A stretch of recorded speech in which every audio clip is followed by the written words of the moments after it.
대한민국 최고의 부동산 전문가 한문도 교수님 박수로 맞이하겠습니다. 네. 안녕하세요. 반갑습니다. 네. 교수님 네네. 역대 이렇게 대한민국 대통령이 부동산에 대해서 확고한 의지를 반복적으로 내비쳤던 경우가 있었습니까? 역사적으로 처음입니다. 처음입니다. 그렇기 때문에 반드시 성공해야 됩니다. 도와주십시오. 성공할 수밖에 없습니다.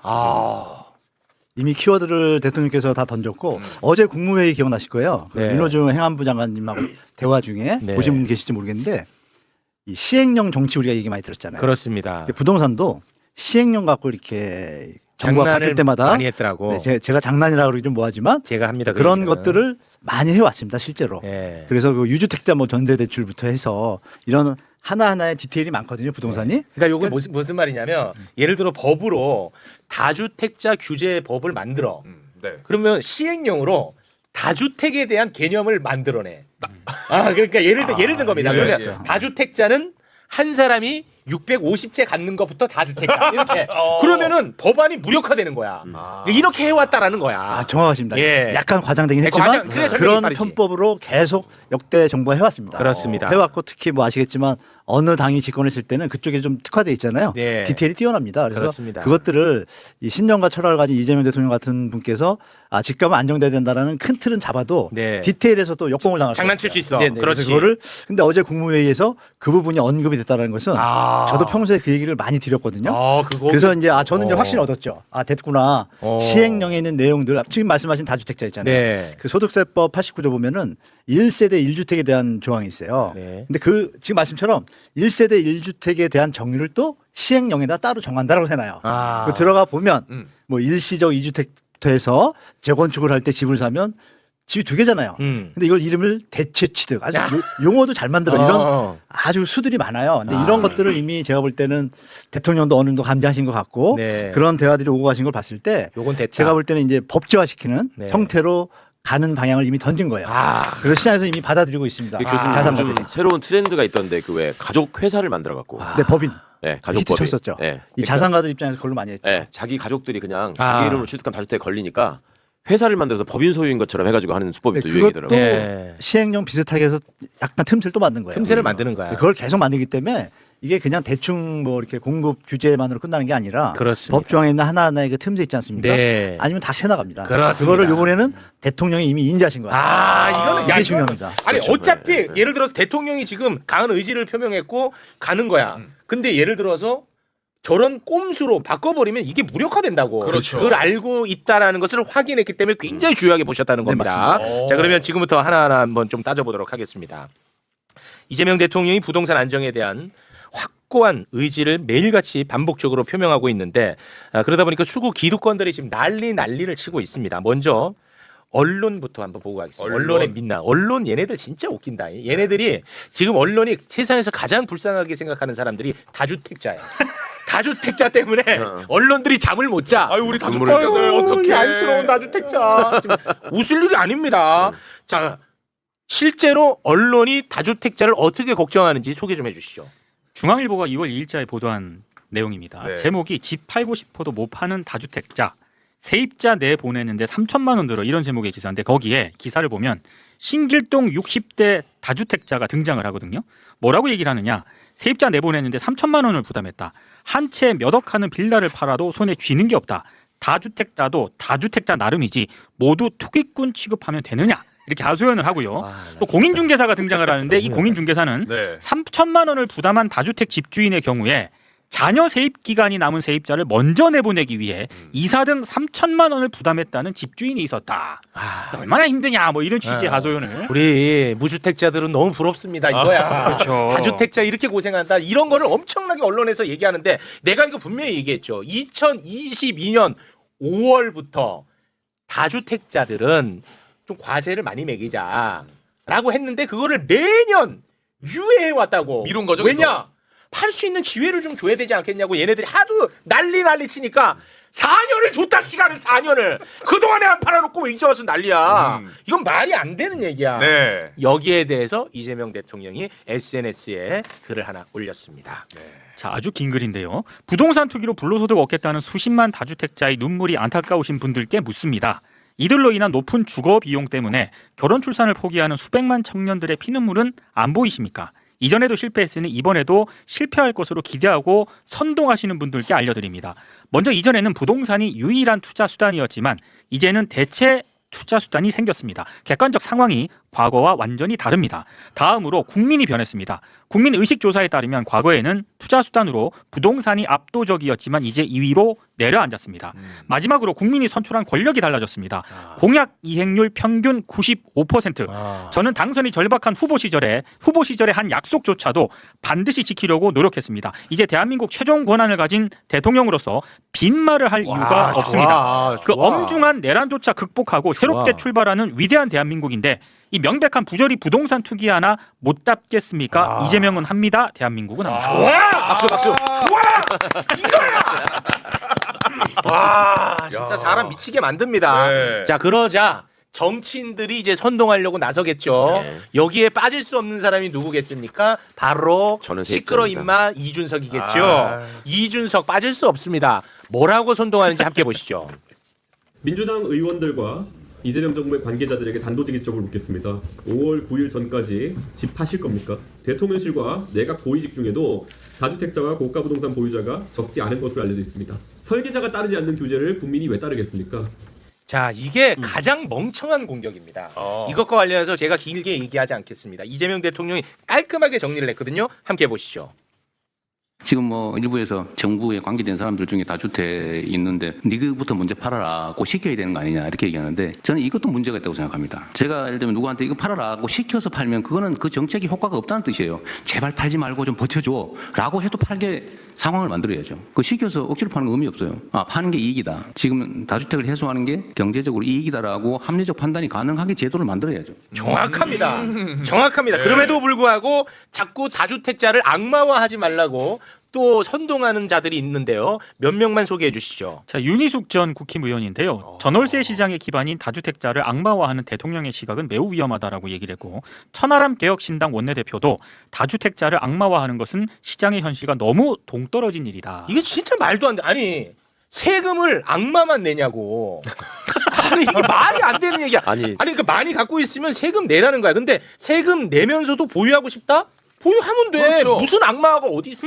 저 윤희숙 씨는 저 이름을 얻게 된 게 저는 세입자입니다 해가지고 맞아요. 그때부터 유명해졌어요. 왜 다주택자를 걱정해? 세입자라고 광고해서 이름 얻은 사람이. 네. 저는 유니스 하면 뻑큐밖에 생각 안 해요. 이 진짜 너무너무 올드한 공격. 이제는 먹히지 않는다라는 말씀을 드리고 싶고요. 우리 전문가님 지금부터 좀 나와주시면 좋겠습니다. 좀 아까 하신 말씀에 대해서 아까 몇몇 의원들이 뭐 동떨어진 얘기 있잖아요. 현실과. 네. 제가 볼 땐 저 양반들이 상당히 좀 동떨어진 것 같아요. 외계인 수준인데 이 수치를 얘기 드리면 바로 이해하실 거예요. 다주택자가 우리나라 몇 명일까요? 오, 야 이거 몇 궁금하다. 명일까? 간단하게 설명드릴게요. 전국에 2,300만 가구거든요. 전국이 네. 2,300만 가구. 300만 가구가 다주택자예요. 300만. 네, 그럼 90%가 뭐예요? 1주택자나 무주택자. 무주택자분들이에요. 그럼 얘기 끝났죠. 끝났네. 무슨 얘기를 합니까? 누구 편에 서서 얘기하는 거죠? 기득권의 그 표만 생각하는 어떤 발언들이죠. 그리고 아니면 대통령의 의지에 대해서 공감은 되지만 공감합니다 이럴 수 없잖아요. 그러니까 정치적인 전략이지 저희 국민을 위한 전략이 아니잖아요. 그러니까 완전히 외계인 수준인 것 같고 네. 제가 아까 말씀드린 주신 것들 중에 이제 추가적인 그 트위터에 많이 올리셨잖아요. 네, 많이 올렸어요. 제가 그걸 한 이틀 동안 봤습니다. 계속. 네. 대통령의 의중과 깊은 심중이 어떤 것인가. 근데 여기서 좀 한 가지 비토할 게 있습니다. 뭐냐면 왜 대통령이 나서셨을까? 네. 한번 생각해 보시면 이 순서를 기억해 보시면 맛보기다 딱 했었죠. 네. 그리고 중간에 대책이 없어요를 실수 발언하셨어요 한번. 아 맞아. 그래가지고 또 술렁였어요. 맞아. 그랬다가 그때 이광수가 난리를 쳤습니다. 대통령님이 실망입니다 정말. 맞아요. 그런 말씀하시면 예. 안 되죠. 근데 대통령이 그 말씀을 하시게 된 원인이 뭘까요? 스탭들이 참 대안을 제대로 못 갖다 준 거죠. 그러면 거기 수박들이 있어요. 뭐가 있어요? 수박들 여기에도 수박이 있습니다. 교수님. 보세요. 교수님! 수박 맛있잖아요. 맛있는데 껍데기는 먹으면 안 되죠. 깜짝 놀랐네. 껍데기에 해당되는 사람들이 많은 거예요. 그 사람들이 뭐냐? 대안이 없다라고 보고를 계속 올리면 어떻게 돼요? 대통령 입장에서는 뭐 에이펙 하시느라 뭐 관세하느라 너무 바쁘셨잖아요. 그 스텝을 믿고 보고를 받았는데 하다 보니까 계속 이제 머릿속에 생각하셨을 거고 그 발언이 이제 본의 아니게 나오신 거죠. 그리고 하고 나서 비판이 많으니까 다시 한번 생각했겠죠. 가만히 있어. 다 정리해 보셨겠죠. 그리고 바쁜 거 다 끝나고 트위터 올리기 전까지 제가 볼 때 학습을 다 하신 거예요. 우리가 이제 이 단어가 있어요. 좀 올려주시면 좋겠는데 이거 네. 페이지더라. 3번인데요. 3번. 제가 이제 몇 번을 봤다 그랬잖아요. 네. 중요한 문구가 있습니다. 보시면 자, 빨강으로 써인 거 있죠? 네. 집값 안정은 메뉴에 무슨 선을 써서라도 성공시킬 것입니다. 일단 의지와 신념과 철학을 표명하셨고 네. 두 번째 밑에 가면 국민을 믿고 정치적 유불리에서 벗어나면 반드시 불가능한 일도 아닙니다. 이거 정말 이게 표계산 안 한다고 하셨잖아요. 그렇습니다. 근데 이 표계산도 한번 제가 해드릴게요. 오. 무주택자, 유주택자가 이 정치권에 계신 분들이 다 착각을 하는 게 있는데 유주택자가 60%라고 많다라고 착각을 해요. 그렇죠? 네. 그런데 유주택자 중에 서울은 이제 무주택자가 더 많습니다. 53%입니다. 네.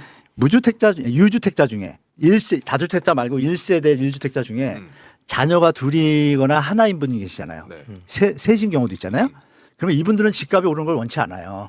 제 개인 유튜브에도 그분들 많이 올라와요. 아. 저 유주택자예요. 집값 오르는 거 원하지 않아요. 우리 아들 둘인데 미치겠어요. 미치죠. 아. 버는 건 1억인데 나갈 건 2억이잖아요. 네네. 후세들이 힘들잖아요. 그럼 이런 분들이 몇 분인지 체크를 해봐야 되죠. 아. 그래서 제가 이제 완벽하지는 않지만 서칭을 해보니까 유주택자 1세대 중에 한 60%에서 57% 정도가 다 자녀들이 성인 자녀들인지 많아요. 그 계산해보면 66이 36%예요. 36% 더하기 무주택자 40에서 45 더하면 어떻게 돼요? 70에서 80이에요. 그러니까 표 계산을 제가 볼 때 대통령이 이미 뛰어넘은 것 같아요. 아. 완벽하게 하시고 밀어붙이는 거예요. 제가 볼 때. 네. 이 마지막 말이 중요합니다. 네. 정부 정책이 합리적이고 정당하며 중요한 건 이게 정당하고 합리적이잖아요. 네. 누가 이견을 제시할 수 없어요. 네. 아까 그런 외계인들만 이상한 소리 하지만 네. 그다음에 중요한 건 이거예요. 국민의 지지를 받고 여기까지는 비슷해요. 그 다음 말이 저는 되게 와닿습니다. 개인적으로. 법적 근거를 가지고 있다면 네. 사익에 근거한 일부의 저항은 성공할 수 없고 결국 손실을 입게 된다. 여기를 통합적으로 먼저 해석해 볼게요. 제 입장에서. 네. 자, 법적 근거라는 게 뭐죠? 법에 의해서 국가의 땅을 뭐 태능 CCV지 뭐 잘 되겠냐 막 이상한 얘기 나오잖아요. 네. 옛날에도 발표했는데 5년 동안 안 했다. 이런 그렇습니다. 막 볼멘 소리들 나오는데 네. 여기서 얘기 끝난 거예요. 제가 볼 땐. 어. 대통령이 이 단어를 쓰려면 얼마나 고민했겠어요. 법적 근거라는 표현이 이 전체 맥락에서 맞아요? 이거는 강력하게 본인께서 네. 정리가 되신 거예요. 학습이. 어. 그럼 이게 뭐예요? 님비 현상. 태능 CC에서 국가에서 집을 짓겠다는데 뭐가 문제예요? 그것도 청년과 미래를 위해서. 그렇습니다. 반대하는 사람도 도대체 이유가 뭐죠? 없잖아요. 네. 자기들 집값 내려간다는 거잖아요. 그렇습니다. 그럼 제가 아까 말씀드렸잖아요. 80%는 집값 내려가길 원해 모든 국민이. 얘기 정리되잖아요. 아. 이거를 대통령께서 딱 박았잖아요. 네. 그러면 이제 그 다음에 나오는 워딩들을 이 얘기를 드리면 되겠습니다. 자산가들 그 반응. 네. 반응이 이제 데이터로 나옵니다. 오. 일부 언론들은 저렇게 좀 뭐 외딴 길을 가고 있지만 네. 데이터에 나오잖아요. 요새 매물 증가 뭐 얘기를 오늘 어제도 또 올리셨어요. 네. 강남 매물 증가. 아, 매물이 지금 늘어나고 있다. 그거에 대해서 또 뭐 여러 얘기 뭐 이상한 얘기 나오는데 그건 네. 팩트가 아니고 우리 네. 매불쇼가 팩트니까. 팩트로 갑니다. 그림 5번 보시면 자, 그림 5번. 네. 와, 궁금하다. 벌써 막대기가 올라가고 있잖아요. 그리고 제가 대통령 얼굴을 이렇게 잠깐 올려놨는데 매물 저 증가. 선을 보시면 5만 5천 원까지 빠졌다가요. 지금 2,700개 정도가 들었습니다. 서울 불과 아파트 한 매물입니다. 네네. 어마어마하게 늘은 거죠. 2,000개가. 근데 강남이 한 1,000개 늘었고요. 서초구 몇백 개, 송파구 몇백 개, 한 2,000 몇 개 일어났어요. 근데 이쪽에 또 많아요. 강남 중심으로 늘어나고 있다. 네네. 그리고 6번도 보겠습니다. 이거 전체 매물이고 강남 매물을 제가 보여드릴게요. 강남만 따로 뺐습니다. 네, 보시면 어때요? 7,000개이던 게 1월 초에 지금 9,000개로 왔어요. 자, 노란색 막대가 강남, 파란색이 서초, 빨간색이 송파입니다. 참고로. 그런데 이제 다들 보면 모든 구가 다 늘어났어요. 매물이. 그러면 중간에 매물 잠김 뭐 이런 얘기하는 거 양도세 중과 위에 던지면 매물 잠긴다며요. 그렇습니다. 아니잖아요. 아니잖아요. 팩트로 얘기 정리됐죠? 네. 그리고 거래량 보겠습니다. 7번. 거래량. 우리는 팩트로 그림 갑니다. 보시면 이게 이제 강남 4구예요. 네.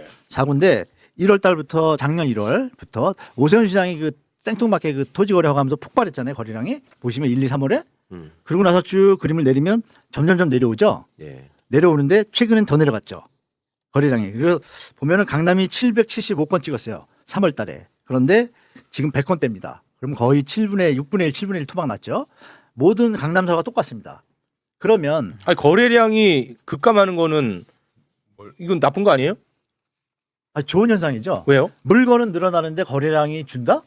사는 사람은 적은데 물건이 많으면 어떻게 돼요? 가격이 수요금 떨어져요. 법칙에서. 공급이 많으면 가격은 어떻게 되죠? 그러면 떨어지죠. 가격을 시간이 더 갈수록- 낮춰야 된다는 거구나. 시간이 갈수록 점점 가격 경쟁에서 호가가 다운되는 일이 벌어지고 실제로 몇 억씩 호가 매물들이 낮은 게 나오잖아요. 그러니까 제가 곽 수사님 못 알아듣는 것 같아서 제가 질문한 아, 거예요. 네. 네. 자, 물건을 많이 내놨어. 근데 거래가 체결이 안 됐다는 건 뭐야?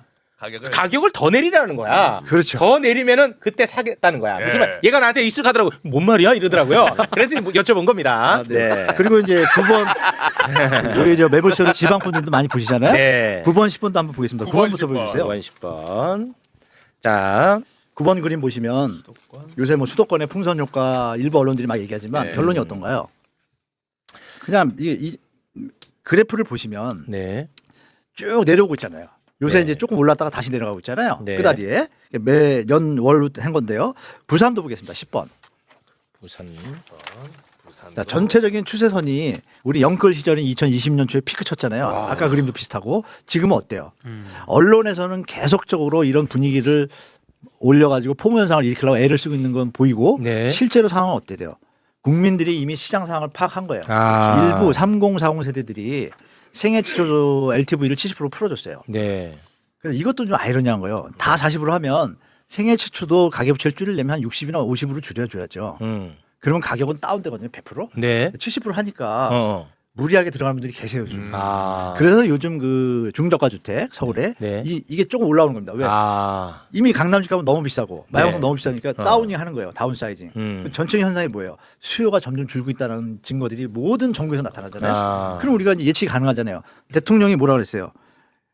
아까 맛보기에서 출발해서 쭉쭉쭉 와가지고 결론이 뭐예요? 법적 근거가 있는 거를 가지고 국민이 지지하면 간다 했는데 중요한 건 여론조사 어떻게 나왔죠? 발표하고 나서 어디 나왔죠? 지금 대통령 지지율이요. 아, 지지율 올랐죠. 확 올랐죠. 왜 예, 올랐죠? 지지율 올랐어요. 왜 올랐죠? 아까 아까 제가 드린 데이터에 나오잖아요. 무주택자가 45%, 40%지만 아, 지지율 올랐어. 무주택자 중에 자녀들이 있는 분들은 무조건 찬성하는 거예요. 아. 대통령의 의지. 그럼 얘기 정리됐죠? 정리됐어. 끝. 네, 그럼 여기서 뭐 우리 시청자분들이 다 알아서 이해하실 거라고 믿고 어. 이렇게 말씀드릴게요. 아, 그래요. 야, 굉장히 과학적으로 분석을 하고 접근을 해주셨습니다. 대단히 고맙습니다. 김기현 변호사님 어떠셨습니까? 네. 저도 뭐 당연히 여기서 자녀가 있거든요. 그렇죠, 말씀하시고 그렇죠. 해서 아, 저도 결혼하셨지? 자녀가 있으니까 네. 자녀들도 집을 사야 될 거 아니에요. 그렇습니다. 네, 그러려면은 부동산 시장이 안정돼야 된다는 거는 네. 당연히 저희 바람이기도 하고 그렇습니다. 많은 사람들이 이렇게 생각하는 거죠. 네. 그리고 이번에 그 5월 9일 날 유예가 이제 폐지되잖아요. 네. 그 관련해서 저도 이제 어떻게 되나 궁금해서 AI 돌려서 계산을 해봤어요. 네. 네, 그 계산을 해보니까 아까 무슨 이사비로 3천만 원을 네. 부담해줬다, 피눈물이 난다 이런 네. 말씀하시잖아요. 네, 세입자. 그렇게라도 해서 내보내서 팔아야 되는 거예요. 이거 음. 왜 그러냐면 3주택자에다가 양도 차익이 한 10억 정도 버신 분 기준으로 하면은요. 지금 팔면은 세금을 한 3억 원 정도 내시더라고요. 10억 벌고 3억 내는 거예요. 아, 네네. 근데 5월 9일 날 이게 완전히 폐지된 이제 다음에 끝났다. 끝난 다음에 그 이후에 판다? 팔면은 어떻게 돼? 10억 벌고 7억 5천만 원을 내야 됩니다. 오, 세금을. 그래. 야, 그러니까 이거 지금 와닿네. 3천만 원이고 5천만 원이라도 줘야 돼. 지금 이거 와닿네. 나도 지금 그런 거예요. 지금. 원래 10월까지인데 4월까지 나가달라 그러던데. 아, 그래? 그래서 이사해야 되거든요 지금. 그러면 너는 뭐 3천만 혜택을 원 받고 나가야 돼. 3천만 원 달라고. 아니 어쩐지 이사 지원비를 준다고. 그래, 원래 이제 이자비야. 아, 네. 근데 문제는 7월달 되면은 그 10억 유지되느냐 말이야. 더 떨어질 거 아니에요. 그렇죠. 아, 그러면 또 거기서 또 떨어져. 아, 손해가 많은 그러네. 거죠. 그러니까 대통령이 말씀하신 게 그거잖아요. 그냥 하라 해서 안 된다. 네. 자기 스스로 경제 주체니까 계산해보고 이거 손해인데? 그렇죠. 이래야지 이게 안전돼. 그 그렇습니다. 말씀을 정확하게 예. 지금 어느 분야에서 다 그렇게 얘기한다고 지금. 네. 과징금도 때려 맞으면 망할 것 같아야지 그게 겁내는 거지. 그렇지. 100억 벌고 과징금 1,000만 원 내면 나라도 과징금 내지 이런 말 하시잖아요. 당연합니다. 부동산이 여태까지 그랬다는 당연합니다. 거 시작하시잖아요. 그 언론에서 계속 다주택자 악마화하지 말라고 하면서 지들이 다주택자를 악마화해요. 그러면서 민주당 이 악마놈들 몇 명 있는지 막 세고 그래. 우리는 그런 거에 관심 가질 필요가 없어요. 민주당 의원이 다주택자가 뭐 20명인지 30명인지 뭐가 중요해. 그러네. 아, 지가 세금 내고 갖고 있고 싶다는데 그렇지. 갖고 있으면 되잖아. 본인이 손해다 싶으면 알아서 파는 거고. 그렇지. 근데 언론이 마치 범인 색출하듯이 그러고 앉아 있다니까. 그러면서 악마화하지 말래. 이거 되게 정확하다. 그럼. 이것도 옛날부터 써먹던 수법이잖아요, 교수님. 맞습니다. 일단 정부나 공무원 안에 이런 사람 많다라고 해가지고 네. 시민들의 감정을 자극해. 그렇지. 지금도 그렇게 하고 아, 있습니다. 그럼 팔라고 선동하고. 이준석이 그러고 있잖아요. 그다음에 이제 세상 불쌍한 주택 소유자들을 막 이제 저기 예, 지금 하잖아. 지금 다 가지고, 보여줬잖아. 그러고서 이게 국민 일반의 슬픔인 것처럼 막 이제 확대합니다. 그렇습니다. 그러면은 앞으로 집 한 채 갖겠다는 서민의 꿈은 어디로 가나? 그렇습니다. 이런 식으로 네. 하고. 그러면은 솔직히 참모들이 거기서 이제 쫄리거든. 네. 그러면 이제 선거 다가오잖아. 그러면 그 참모가 대통령한테 이거 지금 안 좋습니다. 이거 이러시면 안 됩니다. 그러면 어쩔 수 없이 또 한번 양보하고 그 역사 반복. 예. 이번엔 다르다 말이야. 내가 있다 말이야. 씨. 제가 한 가지 좀 예? 추가드릴 게 내가 있단 말이야요. 자산가들 있잖아요. 자산가들의 어떤 제가 이제 개인적으로 그 무슨 증권회사 VIP들이 있어요. 뭐 네. 보험회사나 네. 강연을 가끔 나가는데 자산가부들의 질문이 약간 바뀌었어요. 오, 네네. 이제 이재명 대통령은 그동안 이재명은 합니다. 네. 네. 이게 봐왔잖아요. 네, 봐왔잖아. 좀 다를 것 같잖아요. 네. 그러니까 벌써 질문이 바뀌더라고요. 오, 어떻게요? 그 얘기하면 좀 자산가분들한테 조금 저거 하니까 그 내용은 요거예요. 아, 네네. 이번에 대통령은 다를 것이라는 것을 자산가들도 인지하고 있다는 거예요. 인지하고 있다. 게다가 대통령이 힌트를 줬는데 이거를 막 그쪽에서 분석할 거 아니에요? 네. 시장 그렇죠. 친시장 네, 쪽 어떻게 해야 사람들이. 되나. 그러면 생각해 보세요. 대통령이 던진 워딩 중에 제일 센 게 이 말입니다. 거주 비거주. 누가 봐도 비거주 주택을 갖고 있는 거는 부자 같잖아요. 네. 부자 뭐 징벌적 이런 개념이 아니라 네. 차 좋은 거 사면 세금 더 내듯이 맞습니다. 그냥 좀 더 내세요. 이거 국민 정서에 맞아요. 맞죠? 국민 수용성이 100%예요, 이거. 네. 부자들도 인정해요. 네. 근데 당연하잖아요. 당연하죠. 그 부분에 대해서 대통령이 거주 비거주를 지금은 뭐 똘똘한 한 채 뭐 이렇게 막 이렇게 얘기하시지만 거기 깊은 뜻을 제 나름대로 해석해 보면 네. 자산가들도 됐을 것 같아요. 왜냐하면 제가 이제 그런 얘기를 하거든요, 그분들한테. 자, 이 얘기를 왜 하셨을까? 대통령이 네. 자, 거주 비거주인데 내가 살지 않는 집에 대해서 보유세를 높인다고 했을 때 반대할 사람이 몇 번일까? 몇 프로일까? 계산 나오죠. 아까 제가 계산 한번 뽑아드렸잖아요. 네네. 그러면 80%가 찬성하는 거예요. 아. 그러면 국민적 공감대. 아까 표현도 제가 읽어드렸잖아요. 네. 다 연결되죠. 그러면 이제는 갭 투자를 하고 전세를 묶어뒀다 뭐 이런 것들이 있잖아요. 네. 네. 이런 전체적인 프레임이 바뀌는 거예요. 그래서 그 보유세에 대한 게 자꾸 얘기가 나오잖아요. 네. 보유세를 사실 작년 9월에 이미 용역이 들어갔습니다. 예, 예. 제가 볼 땐 12월 1월에 1차 보고서가 왔을 것 같아요. 네. 대통령이 그걸 보시고 연구를 하신 것 같고 저도 개인적으로 그쪽에 대한 대한 안들이 있거든요. 그러면 저는 예측이 되는 거죠. 스텝 바이 스텝으로 가겠구나. 근데 이번 지방선거가 중요합니다. 국민들이 만약에 확실하게 이 대통령을 밀어준다고 하면 네. 제가 볼 때 이 부동산 정책은 드디어 역사적인 야, 전환점이 이거 역사인데. 될 거라고 저는 믿고 있어요. 와. 우리 국민들이 또 한 가지 도와주실 게 있어요. 네. 뭐가 있냐? 아까 뭐 그런 외계인 같은 뭐 외적인 얘기를 하는 데 있잖아요. 언론이고 어디고 댓글을 좀 달아줬으면 좋겠어요. 팩트들을 아시니까 네네. 거기다 이 자산가들 쪽의 알바 이런 카르텔들은 밥 먹고 거마해요. 그렇죠. 포모 현상 일으키려고. 근데 네네. 우리 일반인들은 그렇지 않잖아요. 그렇죠, 그렇죠. 감정이 동할 때 좀 쓰잖아요. 네. 그러시지 마시고 지금 누가 봐도 우리 현재 대통령이 가시는 모습이 상당히 미래에 어떤 희망을 주잖아요. 네. 그럼 거기 힘을 실어들어야죠. 그럼 방법이 뭘까요, 우리 시청자분들이? 지금 제가 알기로 300만 돌파 직전이죠. 매불쇼가요? 300만 네. 분이 한 번씩 쓰면 아주 언론 난리 납니다. 그죠? 그런 식으로 댓글을 네. 대통령의 어떤 그거에 대해서 이런 것들을 응원 글을 네. 그 언론의 어떤 잘못된 기사들에 대해서 한 번씩 비판해 주시면 네. 대통령한테 큰 힘이 될 거라고 저는 부동산 확신하니까 커뮤니티 도와주시기 가면 바랍니다. 진짜 교수님 말씀처럼 자기들끼리 정보 공유하고 이거 돌리자 그러고 난리잖아요. 네. 맞습니다. 아파트 단지별로도 막 그러고. 네. 그럼요. 그거를 그렇게까지 하면서 올리려고 하는 사람들이 있으면 떨어뜨리려고 하는 분들은 최소한 저는 그건 해야 된다고 생각해요. 앞으로 이제 남은 선동이 집 가진 게 죄냐, 서민의 게 절파하다 이게 정확하십니다. 남았거든. 맞아요. 그러니까 이제 이것들이 지금 대통령 말씀하는 거 보면은 이건 이제 양도소득세 이런 거는 이제 포기해야 돼. 그러니까 이제 보유세 만들면 안 된다고 막 악을 쓸 거예요. 이제. 보유세로 가겠지. 예. 그러니까 거기다가 댓글을 달 때도 그냥 나도 세금 한번 내보고 싶다. 나 보유세 한번 내보고 싶다. 그렇죠. 그렇죠. 이렇게 하면 그러니까 맨날 세금 가지고 모든 사람이 다 그러는 것처럼 이제 맞아요. 선동하고 협박하거든. 네. 그렇게 속지 않으시면 좋을 것 알겠습니다. 같아요. 또 이러면은 또 그 여론 조작한다고 또 기소될까봐 말씀드리는데 그렇게 생각하는 분들에 한해서만 다시 네네. 또 이제 또 여러분 자유입니다. 네, 자유입니다. 근데 우리 매불쇼 시청자 중에 다주택자분들이 계실 거 아니에요. 네. 그분들 중에 이 애로사항은 좀 여기 이게 워낙 많은 분들이 보시니까 하나 말씀 올릴게. 네. 문재인 전 정부 때 네. 임대사업자 제도를 했잖아요. 맞아. 그 양반들이 8년 차가 작년하고 올해 돼요. 이해되셨죠? 네. 그러면 이해가 되는 순간에 이제 임대사업자 혜택이 없어지고 네. 다주택자가 돼요. 그러니까 이분들은 좀 체크를 해서 케어를 해야 돼요. 왜냐하면 나라가 하라는 대로 8년 동안 했잖아요. 근데 임대사업자. 갑자기 다주택자가 된 거예요. 근데 그동안 임대료를 그 대신에 안 올리고 왔잖아요. 네. 연 5% 상한제를 지켜주면서. 네네. 그런데 정부가 하라는 대로 했는데 갑자기 오리알이 되신 거예요. 이분들은. 그러면 이분들은 팔고 싶은데 세입자가 있잖아요. 네. 강제로 못 내보내잖아요. 아까처럼 3천, 5천 줘야 되는데 중요한 건 안 오른 집도 있잖아요. 비슷하거나. 네. 그러니까 이런 걸 생각할 때 제가 볼 때 그분들은 세입자에 대해서 어떤 그 나가면 또 갈 곳이 있어야 될 거 아니에요? 이런 부분하고 다주택자가 아니면 옵션으로 나는 팔고 싶은데 지금 이 상황 때 못 팔잖아요. 네네. 세입자가 안 나가시니까. 이거를 좀 우리 저 국토부 관계 실무자들이 좀 체크해서 그러네. 그분들은 조금 케어하는 게 더 좀 합리적인 야, 어떤 이건 진정성이 보이지 진짜 않을까 디테일이다. 말씀입니다. 이 얘기는 어제 국무회의에서 안 나왔던 부분인데 굉장히 네. 디테일이고 굉장히 합리적이네요. 네네. 정부에 협조하는 분들이니까 네. 그분들은 조금 어떤 뭐 테러를 좀 그러네. 만들어야 그게 좀 필요한 것 같습니다. 알겠습니다. 자, 우리 교수님과는 여기서 좀 인사를 나누겠습니다. 지금까지는 댓글이 야 매불쇼가 있어서 든든하다. 매불쇼 최고다. 최우가 너가 우리나라 1등이다. 짱 먹어라 난리였죠. 네. 지금부터 이제 비난의 화살이 시작됐습니다. 교수님이 너무 부럽습니다. 한마디만 더 드릴까요? 네. 네. 그 대통령님을 비롯한 우리 실무진들한테 한번 드리고 싶은 말씀인데요. 제안인데 이 국민조성원가라고 노무현 때 했습니다. 대통령 때. 그래서 분양가가 상당히 낮았어요. 요새 대책들이 많이 나와서 좋은데 명품이면 뭐 먹고 어떻고 명품이 나왔는데 싸면 사잖아요. 집이 나오는데 지금 가격을 얘기 안 했어요. 분양가를. 대한민국 역사상에 부동산 정책이 확실히 먹힐 때가 두 번 있습니다. 네. 노태우 때하고 MB 때. 노태우 때 100만 원, 200만 원 처음 했을 때 안 먹혔어요. 안 먹혔는데 분당하고 일기 신도시에 대해서 분양가를 발표했어요. 근데 그게 시세의 반이에요. 그러고 나서 먹기 시작합니다. 시장이 안정되고 IMF 직전까지 안정됐잖아요. 그리고 MB 때 생각해 보세요. MB 때 이미 뭐 글로벌이 터졌음에도 불구하고 대책을 다 풀었어요. 재건축부터 해서 다 풀었는데 규제를 다 풀었다. 마지막에 2010년대 보금자리를 던져요. 네. MB 보금자리 다 아시잖아요.